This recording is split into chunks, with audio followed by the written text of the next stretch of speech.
Hey, what's up, guys? Matt Lighty here. We're gonna be talking about Voltaxic Rift Arc, a build that's been around forever, but this is a slight spin on it. The chess piece Cherubim's Cherubim's Maleficence or Maleficence. I guess that's the pronunciation you can choose. Pretty sure it's oh my god, Maleficence, like the movie with Angelina Jolie. Okay. Anyway, life leech rate. That's the talk. 30% there, 40% there, 34% there, 20% on life leech quality. That's 120. Jesus Christ. 124% I have, but you can get to 130. That's the cap, 130%. That makes our leech recovery rate faster, not the amount, just the recovery rate. So we leech a lot faster. We have 8.8% leech on arc. Lightning leech does not work, so we cannot use Doriani's because our lightning damage is chaos damage. What does work tremendously well is that Atziri's Promise. You can even run 2 to 3 of these if you'd like. It is that strong. It gives you 10% leech. So in turn we have 18% leech, which occurs at double the normal rate. A little more than double the normal rate. So it's like Ghetto Valpact without having to have Valpact. Things we run that are pretty standard. We're doing rear guard because of block. You could just run triple res, crit, quiver if you'd like. Boots, tri-res life, leech. Lots of decks you need, so you have to get on rings and stuff. Belt, I guess, tri-res. Same for the helmet. Voltaxic Rift is obviously the thing you'd need. We have an auto curse set up. We're having double Val Stormcall and Conk Effect just for some added damage on the go, haste, clarity, and then the Herald of Thunder curse up. We're using Assassin's Mark because LE weakness does not work, conductivity does not work, so we have to use Assassin's Mark to help our cast damage along. Power charge and crit, arc, spell echo, increased crit damage, life leech. If you can somehow get 4 blue, 2 red on this chest, which is difficult enough to get 4 blue, then run Empower. Otherwise, Culling Strike is a good alternative as it helps scale our damage by more than 10%. It's actually even going to get better come next patch. Casting damage taken up. We have a decent life pool, so we're just running level 20s. It's more of a preventative measure to some massive fucking hit that's going to come get us. Let's try to do Atziri. The only swap for Flask we're doing is going to be the Quicksilver Bleed Surgeons from Chill Surgeons. This is for trash and double Val Oversoul. And for everything else, we just swap this bad boy in. You can swap it in if you want. You can charge it beforehand. Otherwise, we're crit based, so Surgeons is nice. These are both on bleeds because, again, this covers trash. Block because with it, our block chance gets to 53-33, which is actually nice for trash clearing. And this is just insane amounts of leech for us. Blink Arrow is mainly for... that's very, very slow, I might add. Blink Arrow is mainly for stuff like the double Flame Blast. Everything else you should be able to move out of. We're not slow. We're 41% movement speed. So, you know, I did a practice Atziri run, and I didn't die. Hopefully won't die again. Normally, Arc at Atziri is a nightmare. The DPS is always a little behind. It is hard to control which trio we kill in the trio fight.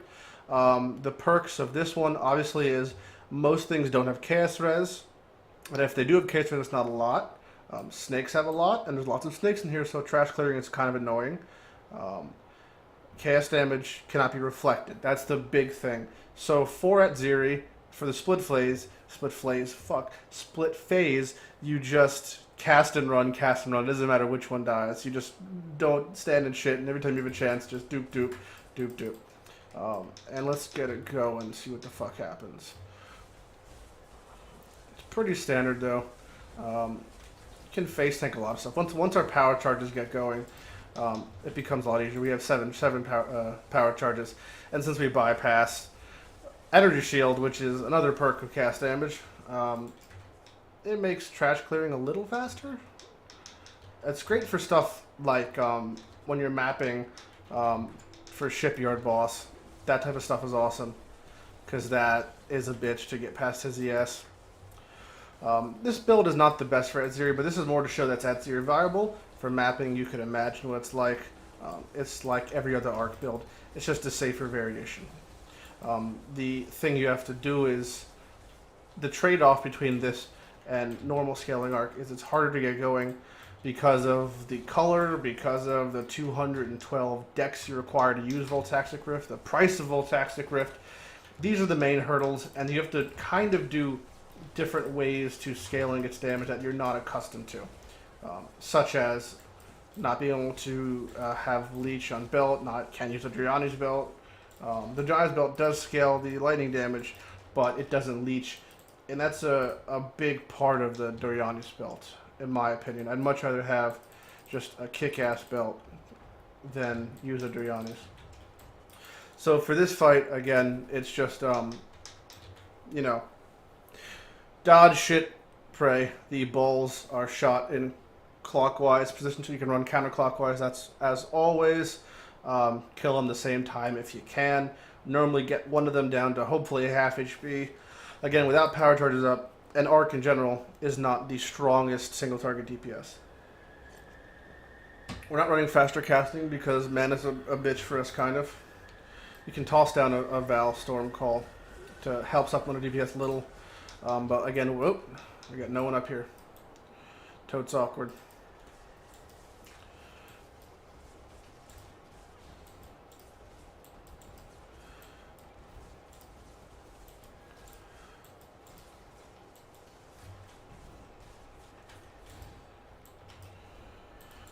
He just does not want to stay.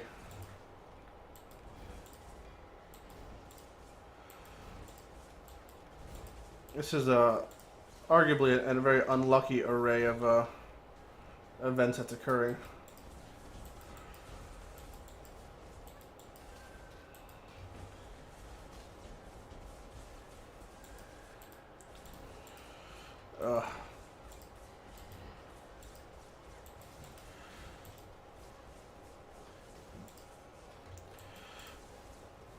I mean, even in worst case scenario, we're still doing all right here. It's just slow. That's the downside. We killed one of them without really wanting to, but that's fine. It just takes a long time for arc when you don't get the power charges up, you can't sustain them. So that's the bummer of that. For this, we're gonna again leave the flask on just so we don't get frozen. That's the main thing we're worried about. Watch for bleeds. Bleeds still hurt. Trio fight is an interesting affair. Again, it's hard to control which one we kill first because of arc, because of the crit. Our crit chance with charges up gets to 44%. Crit multis is 460. There's reflecting, as you see, it does nothing to us. So it's a really, really random. Lightning damage is random as is, but this is like full-blown random as far as what the hell the kill order is going to be. You don't want to have the titty bitch last. That's the universal thing, but even that's hard to achieve. We'd like to have the Cycloner last, so you can pretty much face tank him actually, standing next to, because of how fast we kill the ads that spawn up. You can pretty much face tank him. And then just sit there and just keep our staunchings rolling. Every time our stacks go to instants.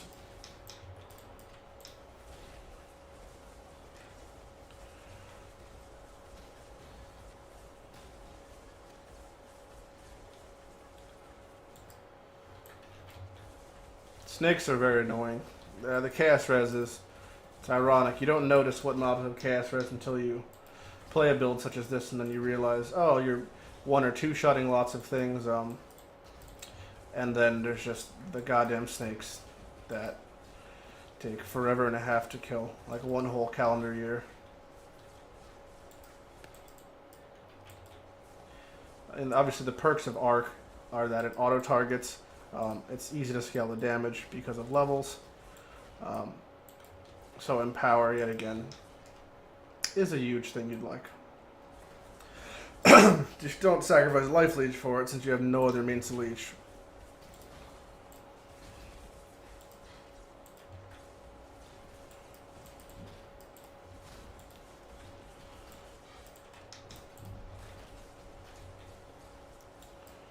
This is a good point in the clearing where we have a couple mobs left. We can swap out our flasks, just in preparation for the fight.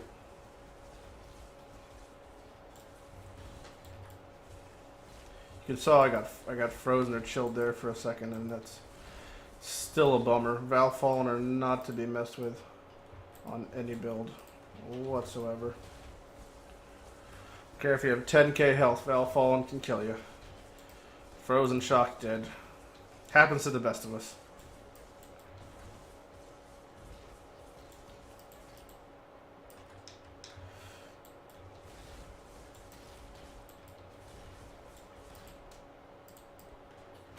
If you don't have a Cherubim's Maleficence, Malfeasance, whatever you want to call it, just a Tabula Rasa, +1 Tabula, even if that's is perfectly fine. It's just a lot of good chaos. It's a good way of scaling your chaos damage, life leech, and of course, it's a good amount of life on it. Evasion's not bad either. 1,000 evasion puts our evasion chance at a solid 20%. Let's give this a whirl. Again, we're going to try to kill her. It's just so hard to get to her, given the scenario. An easy way I found out to doing it is if we go in there, we can kind of drop that in there. And now we just start running around her.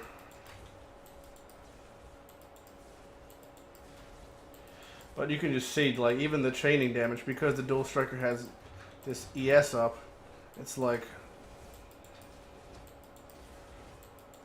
you'd like it to chain to her. And anytime we get it so where the Dual Striker is in a different scenario, oh, there we go. So we got her down first, thankfully. We do not want to face tank him when he's all enraged and whatnot. That is an iPhone. We could face tank him though when he's not enraged. That is possible. He's gonna be dropping a second here since his ES is actually still higher than his life. We can kill him in the same spot, that'd be great. Alright, so now we can move around here. We're just gonna kite him around a little and fight him. We do not want to sit in anything. We can stand here and pretty much face tank this and just watch our charges to not get any. Oh, we got a little desynced and died. Oh, that's a bummer.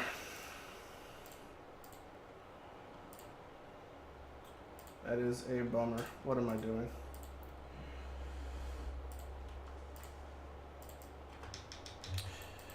Hopefully after 1.4 when lockstep is initiated, this won't occur anymore. Let's get him to spin over here. Alright. Because this part is actually very easy for us.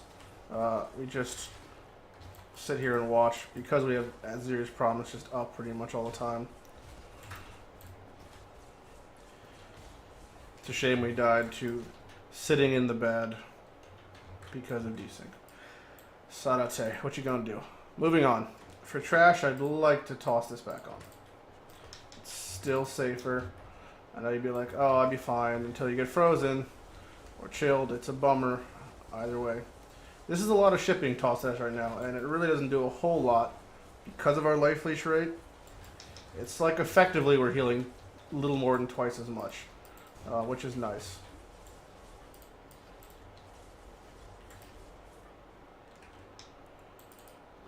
Side area? Nope.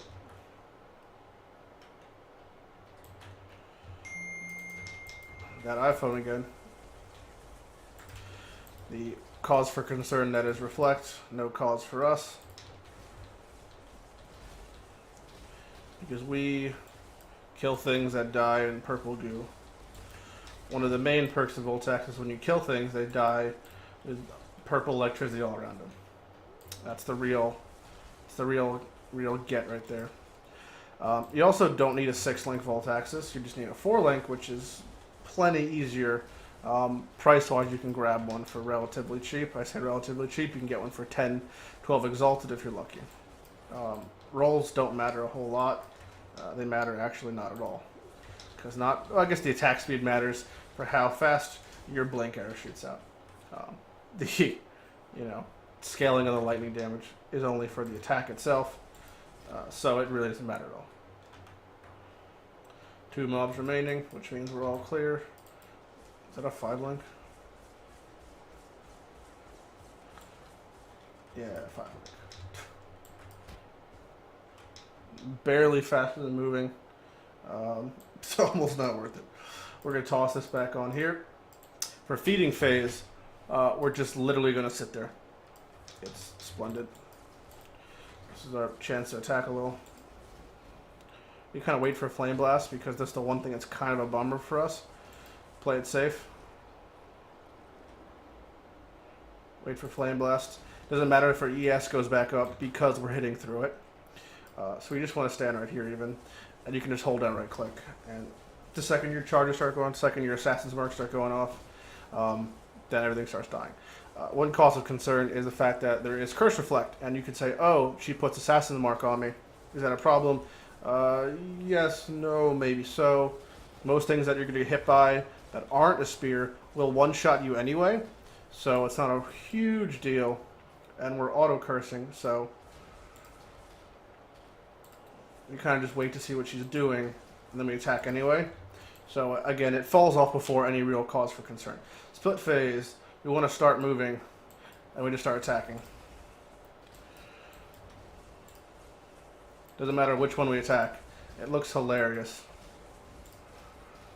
Because this is not normal Atziri maneuvering here. And then you just keep attacking, doesn't matter which one. It all goes to the same thing and then die. This is the only build I think that split phase is the easiest part of the fight. See, that's where you could blink arrow, or you could just learn how to walk. For the split phase yet again, you just sit anywhere you want. This build makes the most of Ark's auto-targeting abilities and chaining qualities. Along with it bypassing her high ES, and it just makes the whole fight really kind of work in a backwards way. The phases you fear the most are her normal phase, which is one you fear the least normally, because you're just scared of Flame Blast, really. Just wait for Flame Blast. Only thing we're afraid of is Flame Blast. Everything else we... Oh! See, I panicked Roomies, which is, again, it's fine. And we can reach pretty far with Ark. I got caught there.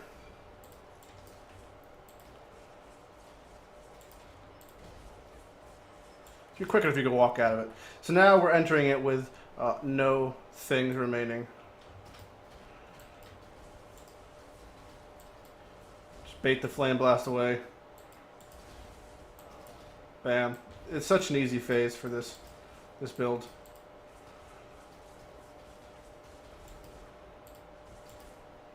Keep moving, keep moving. It's a good it's a really good build for Atziri herself. As long as you take your time. It's a joke of a fight, really. Even with no flasks, you don't need flasks. Foul Storm Call, I like to save for split phase if it's a problem, but even then you don't really need it. You can replace them with Val Haste if you'd like. Either work. So now is the one part where it's going to be a little sketch because I'll have Assassin's Mark on me. But it should fall off by the time this Storm Call ends. This is always dangerous on any build. Oh.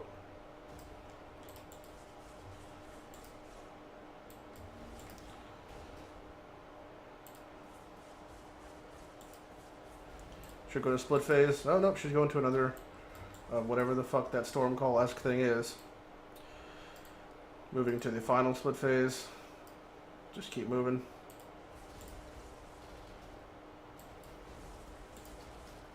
Get a couple of casts in either way.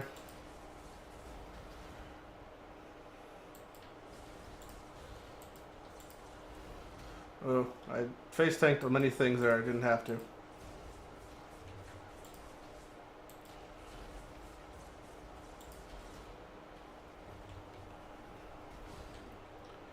Made a conscious decision what to get hit by there. There we go. Prophet Crown. Fantastic. So that's the build. That's Atziri. It's obviously Atziri viable. It would have been one death if I didn't kind of get desync, but I'll still take default for that one. Overall, solid build for Atziri, solid build all around. As always, the build description broken down, links, gear, flasks, pass, all that jazz will be in the description of the guild, the guide section below. Any questions, comments, concerns, message me on Twitch, YouTube, or whatever. As always, I'm Matt Lighty, and I'll see you guys later.